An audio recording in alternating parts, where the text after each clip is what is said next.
Shalom, bruchim habayim. Thank you for joining us. It's nice to see already so many familiar faces. See Rabbi Savanar is already here with us. So thank you. We're going to wait because as you see, a lot of people are still joining us, and we're going to be a big crowd today because it's going to be an amazing conversation. So we'll wait a couple of more minutes. In the meantime, I'll ask you that if you can, and you're willing to join us, we would love to see your beautiful face. So if you can open your camera, that would be great. And if you can please mute yourself. So this is a Zoom conversation, so we can all hear clearly. That would be great. I'll also say that closed captioning is available to you. So if you don't have it on right now, you can press the CC button and choose subtitles. It's just great. You could hear and see the words in the same time, and it makes it a little bit easier. So please do that. So very excited to introduce our speaker today, Dr. Ruth Calderon. So first of all, I want to say thank you for joining us. And I'll present Dr. Ruth Calderon in a second. I think we have Rabbi Savanar here with us, and we would love for him to bless us before we even start. Thank you, Karin. All the work that you do is a blessing for us. It is a real zechut, it's a real honor for us and a privilege to welcome you to be with us here today. Wow, Ruth, thank you so much for joining us. Thank you. It's such a pleasure for me. Thanks. We know that you're in really high demand.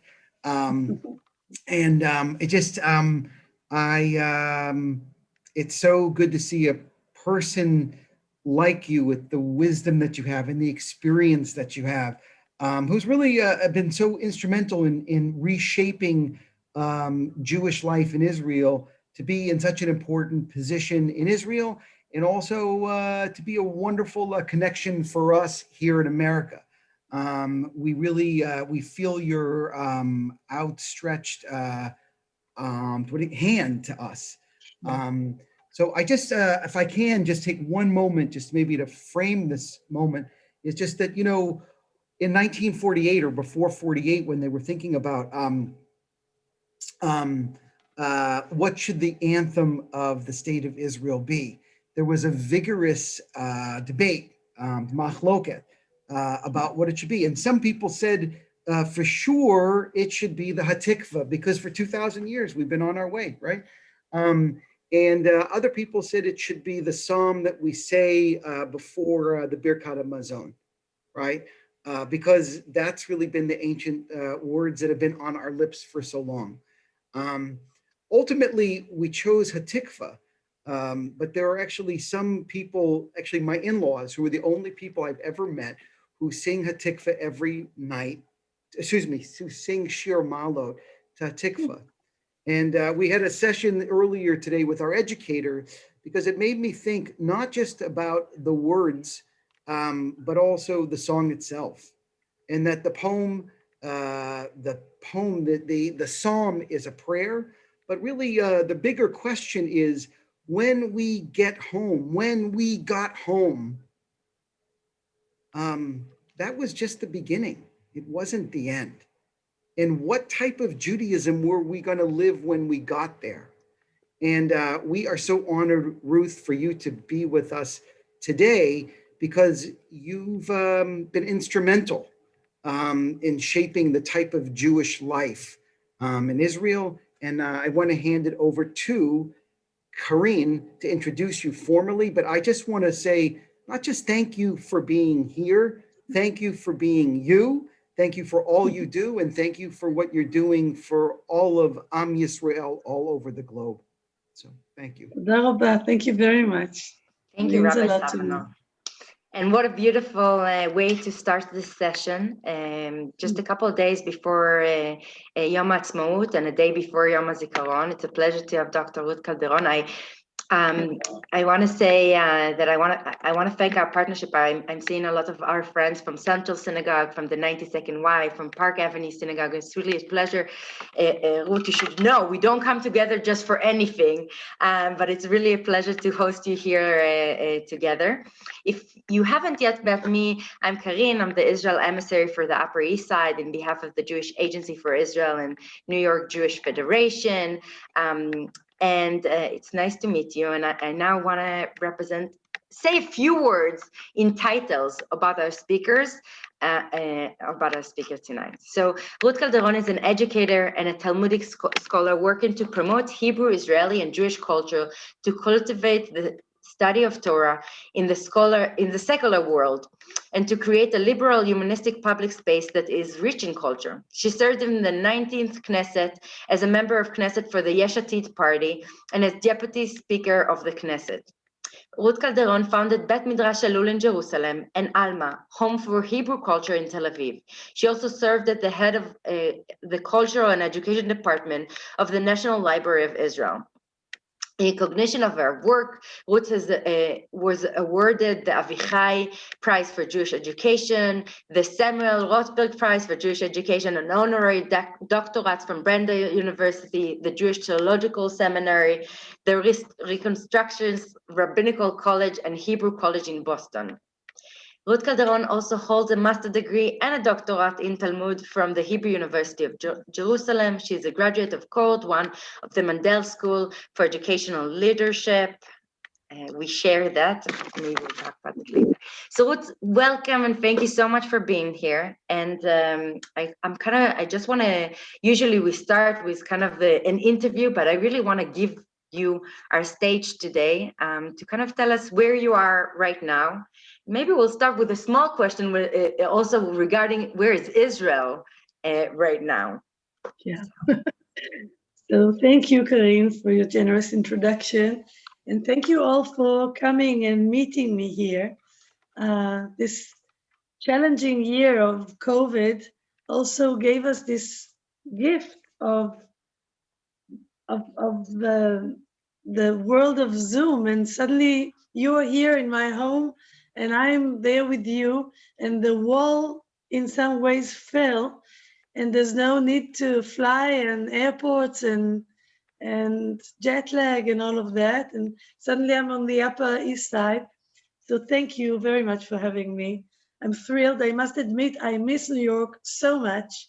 I know New York itself is going through challenging time like we do here, but not only the city, which I do miss, and the shopping, which of course we do miss, but I miss meeting you and the conversations and catching up with my people on the other side and talking about our lives. And I feel that we are in a generation where our life is mixed. It's not like my parents' generation that never, it was so difficult to come visit.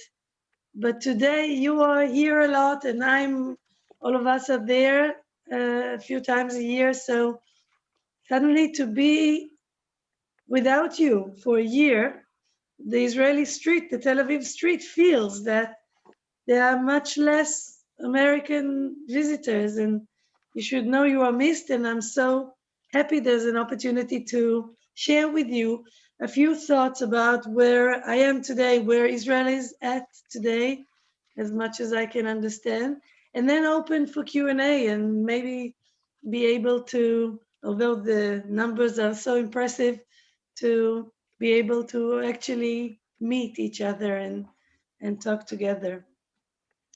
So I am at home. This is where I was born. My parents' home in Maoz Aviv in Tel Aviv. And the time today, we are beginning the month of Iyar, and there's a very thick feeling, as you remember from all your visits in Israel, after Pesach, Passover, and the story of us coming out of Egypt, the time outside and the space tells a story of last week, the memorial of the Holocaust Day, And it was a very, you know, how the street, the public space in Israel, because it is nation state and the majority of the citizens in Israel are Jews, the public space absorbs or gives the feeling of the day on the Jewish calendar. So when television was all Holocaust movies and radio was a lot of new ways of talking about survivors and second and third generation, and everyone was very deep in that spirit of Yom HaShoah. And then you come out of that to this week. On Wednesday, it will be Tuesday night begins the Memorial Day for soldiers. And that is very different, as you remember, from Memorial Day in other countries. I believe in my neighborhood, that used to be a neighborhood of people coming out of military forces, although my father came from entomology, which is insect science, but most of the other people here were coming from the army. And so for us especially, but I think the whole country, the Day of Memorial for the soldiers is a kind of a holy day. Maybe I would dare to say as strong as Yom Kippur in Israel. In the morning, there's the siren coming out like a public shofar calling, and everybody stands, whether we go to the cemeteries or at home, and thinks and remembers someone that grew up with us. I always remember my brother's best friend, Shabtai, who was only 21 and died on Yom Kippur War, 73. And it is a very, again, very moving, very strong day. And the night after it, we go into Independence Day, and the celebrations start. And this move is almost, please close all your microphones, the other side of Zoom. This move from the sadness of Memorial Day to the happiness and celebrations of Independence Day is almost too strong a manipulation for one's heart. And I understand you are also now in spring and bloom. There are some trees out this window that are the trees of this time. When I see the jacaranda purple flowers bloom, I know it's the time of Memorial Day. And all the people that grew up here come for this day. My older brother's friends that are turning 70 now still come here for Memorial Day. I have like a mixed feeling about this that I'm sure you can appreciate because you live in a different setting. I am a Zionist, I must admit at the beginning. And I think the strongest achievement, one of the biggest achievements of Zionism is Israeli, Jewish Israeli culture. And I am, as Karin mentioned, I belong to the secular Jewish community in Israel. I'm not halachic, and although I respect and love and work in partnership with many rabbis, I'm not rabbinic. But I feel that I live in a dense, like in a snow globe, that when you shake, there are the snowflakes, you know, that you get for tourists. I feel I live in a Jewish snow globe, and that the streets, the time, the seasons, the names of the streets, the food that you can get in the cafes and supermarkets, the special cookies for Passover, and then the blue and white everything, and the kids that sell flags on the corner of the street, and all the cars are now with Israeli flags. On one hand, I love it deeply and I appreciate it, and in many ways, it is the reason why I'm so grateful for my parents to come and live here, and I worry about my son in the army, but I know that there's something precious that we are building here, and it is just to be in a majority culture and to feel that my Jewishness is not only my personal work, but it's I'm marinated in it. The other side of it is moments that I wanted to share with you, the challenges of being a majority culture. And you, Rabbi, mentioned it as if we talked about it before. Last week when the Knesset members were swearing, taking their oath to be serving as members of parliament, the Arab party did not take the oath, and instead they said something about being loyal to Palestinian people and rights and so on. And they do not stand up to sing the national anthem, Atikva.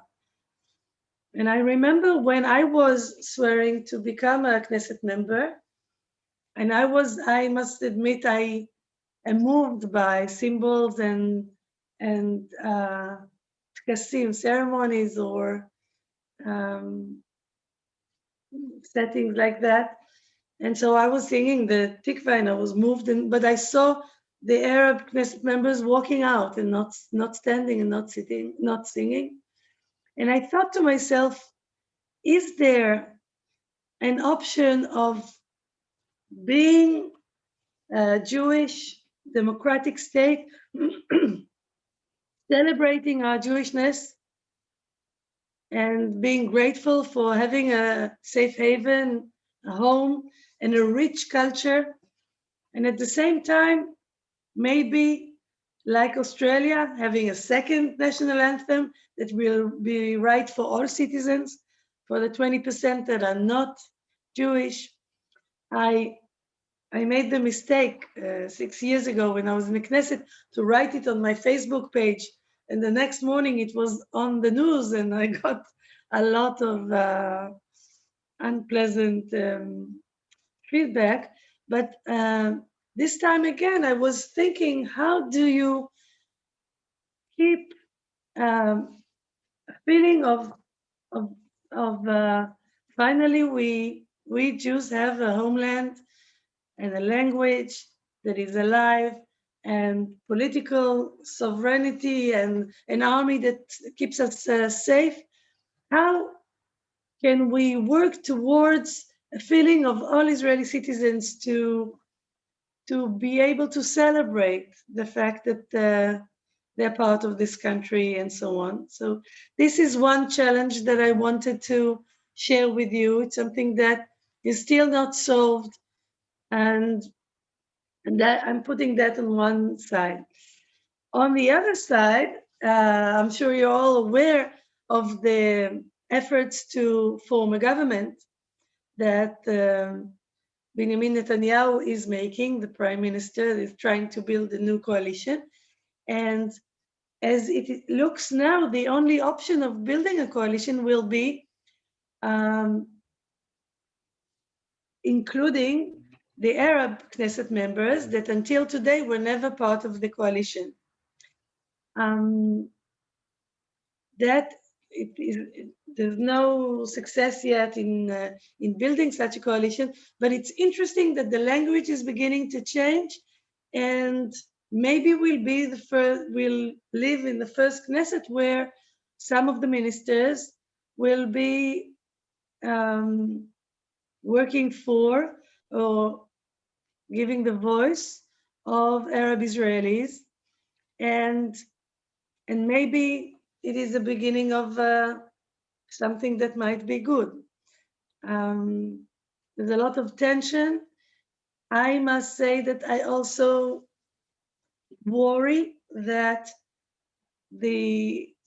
one of the Arab parties that is a religious party rather than a national one will not threaten the nationality of Israel as a Jewish state, but will threaten the state as another party like the ultra-Orthodox parties that do not serve in the army and not always work and pay taxes. And so the burden of keeping an army and keeping the economy is again going to be on the shoulders of a very small half.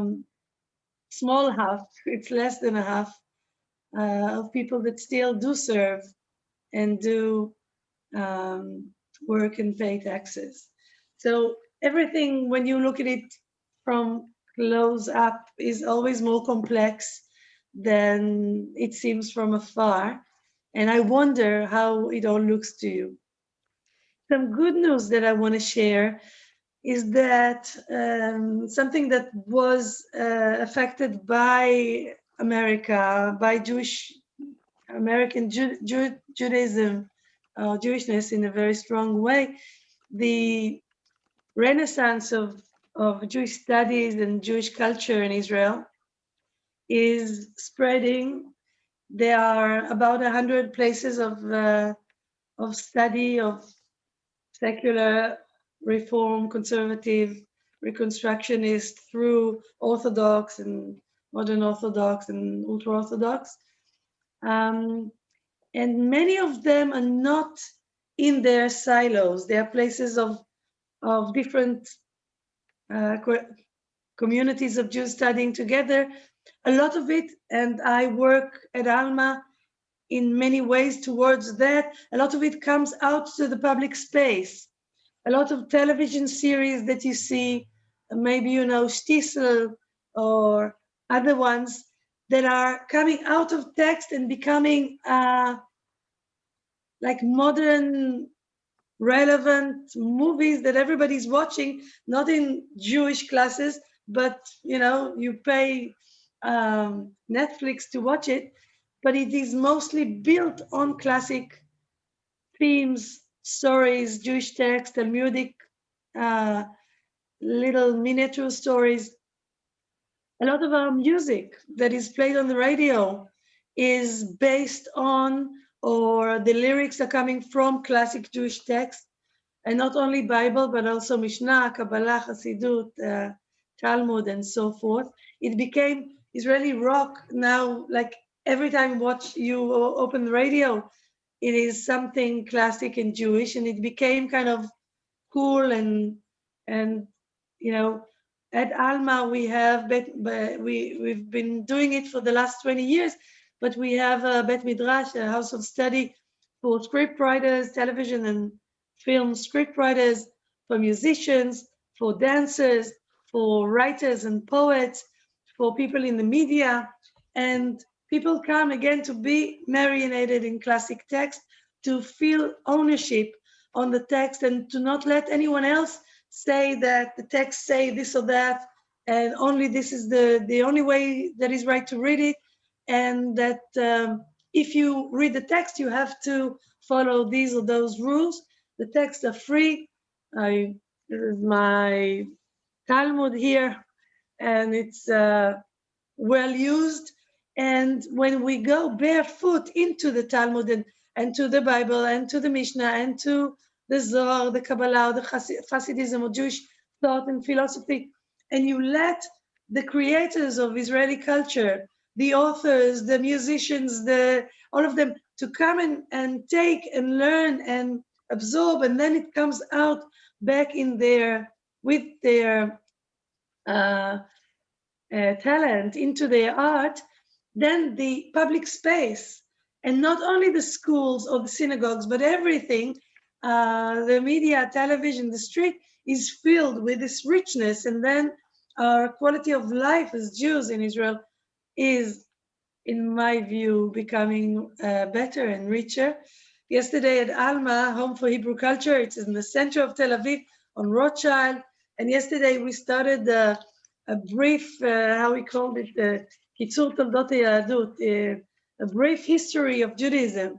And there were 120 people that pay for 11 sessions of what is Judaism, Bible and Mishnah and Talmud. And again, and I was myself a bit moved to see Yoni Rechter, one of our best composers in Israel, Dalik Volinitz, an actor, and others, Shulamit Lapid, a very distinguished author, that come because they want to own the text, because they feel they're hungry and thirsty when they write, to have themes, heroes, locations, drama, tensions, disputes that we can take from our heritage. And that thing that Jewish classic text is not school, but something fascinating for artists, I think is something wonderful that is going on.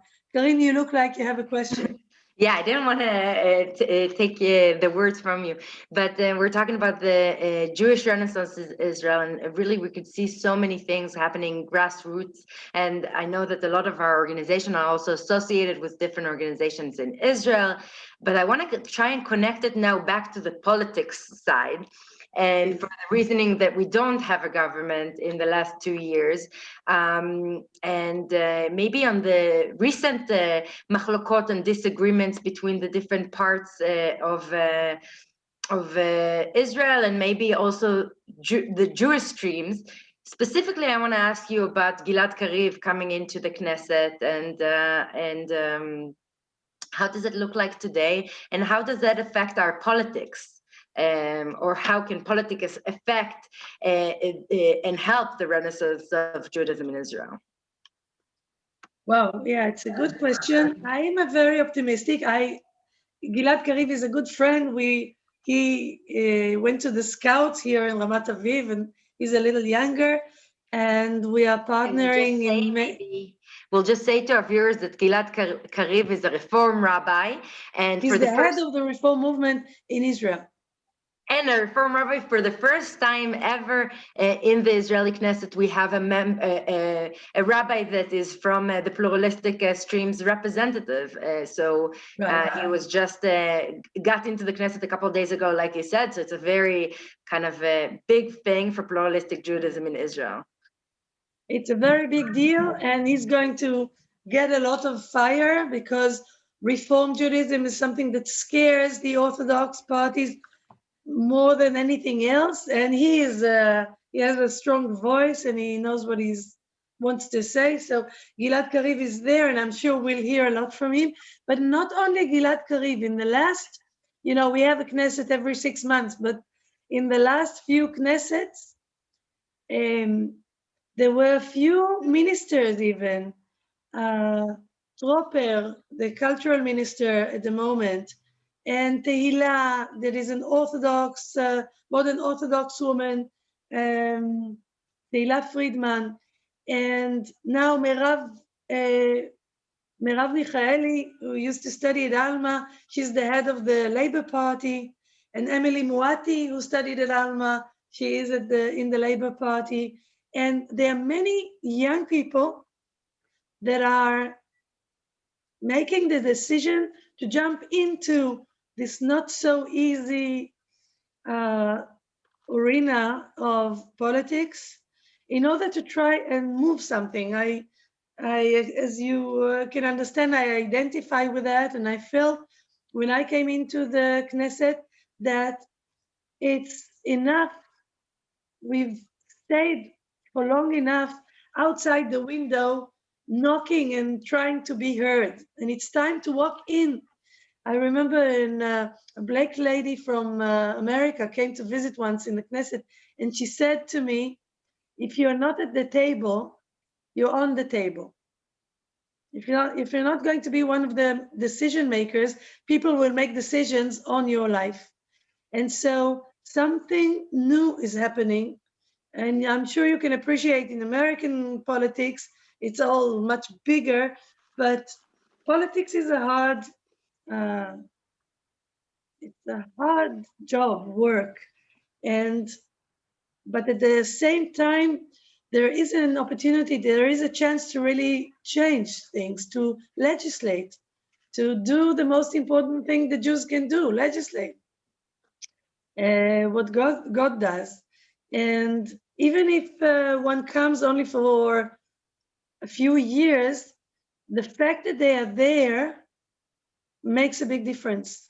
The language, the culture of how people speak to each other is affected by every person of that sort that comes in. So I'm so happy that they are there. And also I've been in this business for some embarrassing to think, 4 decades. And this is the first time that I can call a politician and they know what I'm talking about. Because for secular people to study Judaism, they didn't even get the concept. Either you are religious or you're secular. If you're secular, you have nothing to do with it. If you're religious, we don't talk to women.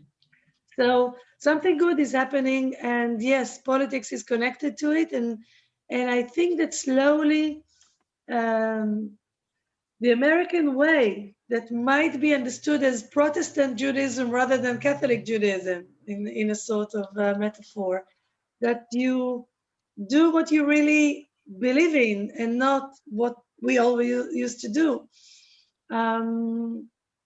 there's a big effect.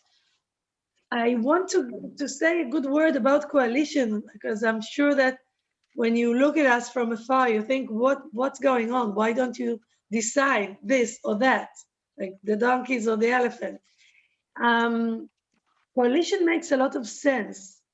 And it's actually a classic Jewish concept of the Talmud. Coalition makes the stronger party, makes it necessary for them to connect to other smaller parties in order to form a coalition, because usually you don't have 61 seats on your own. And then these other small parties that you combine yourself with make whatever your ideology is a little kind of in the center, a little more mundane. And although this could be used in a wrong way, when small parties say, do whatever you want to do, just give us the money, and this also happens, the basic concept of coalition is trying to be in some kind of golden middle ground and have politics that gives voice to as many people as possible. So the concept is good. The way we use it is not always the best. And I hope this time a good coalition will be formed. Do you think we still have, and this is going to be by the way, my final question, and we'll open it for some questions from our audience to engage with us. But, in the past, we were talking about the concept of the 12 tribes existing right now in Israel. And it seems from the last 2 years that we're past the point of being able to come to agreements, machloket, and disagreements are good, but what happens when the commonalities are less than the disagreements at this point? Yeah. One of the things that we try to do at Alma is a program of machloket, of dispute. And we bring two intellectuals, of the top intellectuals that we can find, on things that we do not agree on in Israeli culture. And we try to build a good, deep, sometimes funny, sometimes very fiery conversation of dialogue in dispute. I think we need to learn how to build a good dispute and how to fight for our ideas, but in a way that doesn't make the other side stupid or mean or villain, but appreciate that they are afraid of different things, they think differently. And we try to, we'll be happy to share some of these machlokot disputes with you. Some of them are really great. I still feel, it was just Pesach. Israeli families sit together when one of them could be religious and one secular, one on the right, one on the left. I don't believe in tribes. My tribe is Jewish, and I feel at home in any synagogue that lets me in. Sometimes I'm on the outside. but I wouldn't like to live in a tribe of my own. You know, our president talked about 4 tribes: the Arab tribe, the ultra-Orthodox tribe, the secular tribe, and the religious Zionist tribe. I don't want to live with less than all of the Jews, not only in Israel, in the world. You are part of our life. Your voice is important here. Your experience, and you have a share in this project. And so I don't want us to be, you know, siloed. I don't know if that's a verb, into homogenic tribes. I want it to be interesting. I want us to have disputes. I'm so appreciative of the fact that we have a home, and in a home we can fight about what's for dinner, but different people can eat different things and still sit at the same table. So I hope we are not getting tribal. I hear you. I always think that, you know, if the issue was that one side, you know, if we were the people who don't want to sit together and want to see this the same tribe, that wouldn't be the issue. But obviously, we're sitting among friends and among people that all believe that we should be talking to each other and that we're all part of one tribe. But not everyone thinks like us, unfortunately.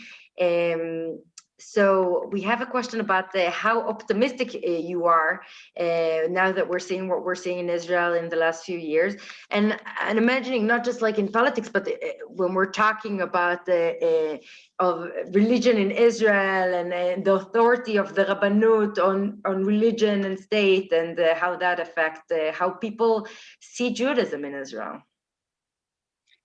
So I'm genetically optimistic, taking after my mother. And I'm also optimistic because I have kids here. But I do see, having said that, I do see movement.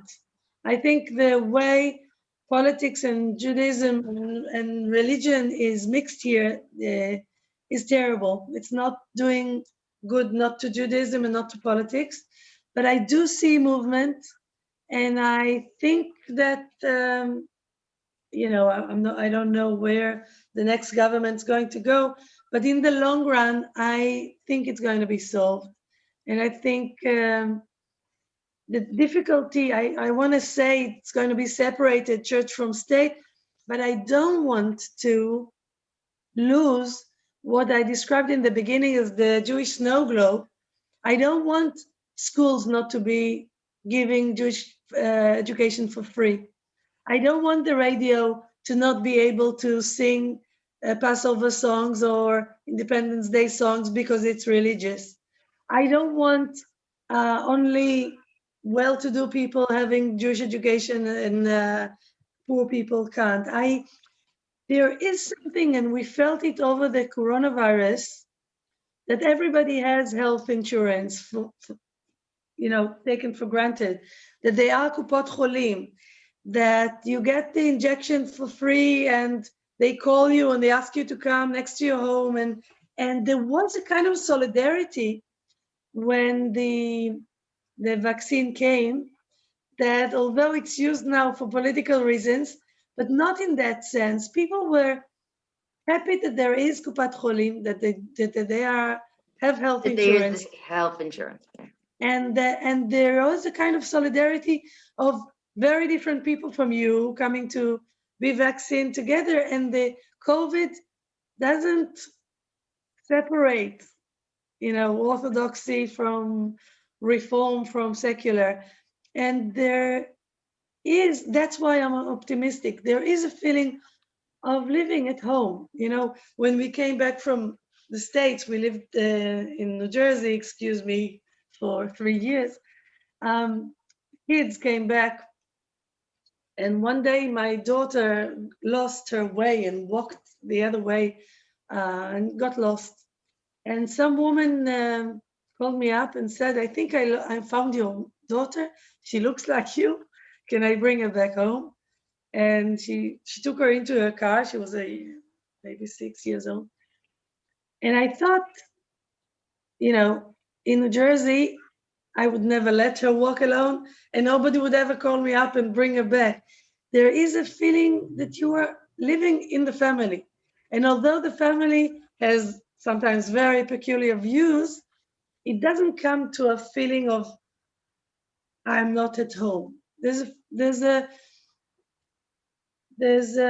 Or maybe, you know, I'm sharing my view or my experience of my life. I have a voice. I can say, I can have a dispute. People will listen to you. I'm not a minority that doesn't have power. So maybe that makes me optimistic, and I'm not sure if I'm realistic, but only time will tell. I love that optimism, and I think we're grateful for you for that point of view, even though we know that in Israel and in here, you know, there was a lot of anger towards specific groups in the Jewish spectrum in regards of their priorities during the Corona time, and we saw it in a big way also in Israel. There's also a lot of criticism towards the Orthodox here and in Israel. I want to tell you about something that was happening. About that, excuse me, Karin, just to say, I don't want to say that in any paternalistic way, but I felt we need to be the responsible adult. I felt they are in such fear, and they don't have computers and television, and they were lost in the beginning. What's going on? And in many ways, we needed to be to have patience and to, again, politicians used it in the worst way, in a cynical way. But simple people in Bnei Brak, that is 10 minutes from here, I think they were just so frightened that we needed to, and it kind of, now they're all vaccinated. And that's why we appreciate and love you, because you have that human approach and grassroots approach, and understanding that in the end it's not up to the politicians as much. Sometimes it is up to us as well. But I love that you bring those two voices together and you say we can't only be here and we can't only be here, but we have to be in both. But I want to tell you and tell some of our viewers as well that we have something really interesting happening in the chat. That you know, we ask people to start asking their questions. This is this time of the program that we get to engage with our audience, and we had a question about what can Jews here could do to bring some of those issues in front of the Knesset and make maybe support the Jewish population, some of the Jewish population in Israel, in kind of getting to this Jewish pluralistic Renaissance that we are all trying to do together. And in the chat, we had another person speak out and kind of say, would it be ethical for the diaspora Jews to get involved in Israeli politics? I just wanted to mention it, actually, first of all, because it's a great way to show machloket in a real beautiful and civilized way. So thank you both for both of your comments, but I want to bring both of those questions maybe to you, if you would like to להתייחס אליהם, if you would like to. Gladly to address them. Thank you for the question. This is a classic kind of traditional question. My view is that, and I appreciate the gentle kind of delicate way of people asking, do you want us to be involved? I appreciate that. There's something very beautiful about American Jewish culture that has delicacy, and it's not exactly our middle name. But I do think it is your place to have a voice in what's going on in Israel, because it was built as Beit Leumi La'am HaYehudi, a homeland for the Jewish people, not just Israeli citizens. It is a homeland of all Jews. The way to go about it, first of all, you're already affecting, and the fact that there's a reform rabbi in the Knesset is a big step. But politics is not only about doing something in the Israeli Knesset. You have politicians, and American politics is very strongly affecting Israeli politics. If your politicians would know that this is important to you, when they meet whoever will be the prime minister, and it looks like it will be the same one, but maybe we'll have a surprise. If they will say, you know, my constituency cares about pluralism in Israel, it will have an effect. Politics is a very kind of open game, and America has a great effect, and many things that happen in Israel happen because American politicians push and want it. So that's one way. Another way is just what we do now, to just be in touch. And I again say that I love Zoom for that I can see you and it's not that difficult. And a minute after we'll all finish, we can go back to our pajamas or whatever time it is over your side. To be in touch, when we're in touch, I'm always eager to read what's happening in the American news papers in the morning. What do you read? And to have it translated into Hebrew, and for you to read what we write, to just, if we will be in touch in the way that we are now, that will affect Israeli culture. My family's stay in America changed the kids and our way of thinking completely, because there's nothing stronger than just being in touch with people. And so I wouldn't like you to feel that you're over there and Israel doesn't care. I think that was the reality for many years, but today almost every person that has any kind of standing in politics or business or art or law in Israel has a good friend overseas. And when I speak to my close friends, and you all speak to your Israeli friends, I understand what's on her mind, and I care about it. Partly because it's just right, and partly because she cares about it. And so, again, there's nothing stronger than just human contact. Definitely agree, and thank you for saying that. We have a small, huge question bringing us to the tension between a Jewish and democratic state, which we'll probably have to address in a bigger way in another time. But we have a question that asks, how do you feel about Israel declaring itself as a Jewish state, diminishing the status of the Israeli Arabs and making Arabic a secondary language? It's definitely a big question. I was trying to legislate the Declaration of Independence as a basic law, as a part of our lacking, איך אומרים, נו, Chakim בעברית. חוקה. איך אומרים חוקה? America has a Hebrew speakers between us. I know. It's a sort of like a law. Do you mean like an amendment? Chukah, like the American, The declaration. not the after declaration, like the basic laws. Anyway, The Constitution. The Constitution. Yeah. When Israel was founded, they promised that in 6 months or 3 months they'll have a constitution. Never were able to agree, and I was hoping that the Declaration of Independence will become our constitution. In the declaration, it says complete equality between all citizens with no difference of race, gender, or religion. I was not able to do that yet, but I want to say that the fact that we are a nation state, a Jewish state, is not necessarily not a democratic state. Like France, like Spain, like Germany, like any nation state that has a nation that has a homeland, it was what used to be the common, the way to build a state in the last, in the 19th century. And Jews saw that they're always the minority, they're always left out, and unfortunately not like in America in a good way, but in a very bad way. My mother grew up in Germany. That wasn't an easy place to be a Jewish little girl. And my father grew up in Bulgaria, which also wasn't a treat.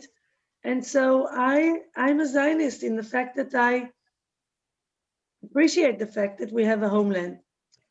Again, having said that, it doesn't mean that the minorities need to not be equal.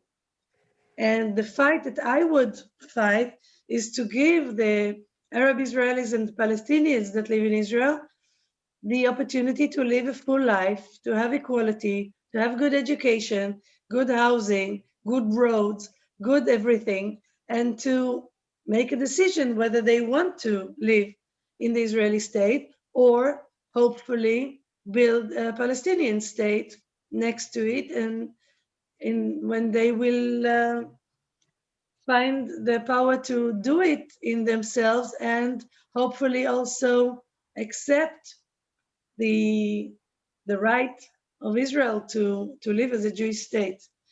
Today, we're not there yet. And so to people who say, you must disappear and give us back all the land, I can only say, I'm sorry, I have no place to go back to, and I'm going to stay here. But if we can in any way make it up to you of what you went through in 48, which was a very, very difficult experience for them. And if we can give back the whole world or our friends together with Israel in money, in building, in giving a good life, in whatever is possible to build your own state alongside Israeli state, or to give all the citizens that choose to stay Israelis all their rights, which is not the case yet today, there's a way to go, I'm completely for it. But I do not want to live in a state that is not Jewish.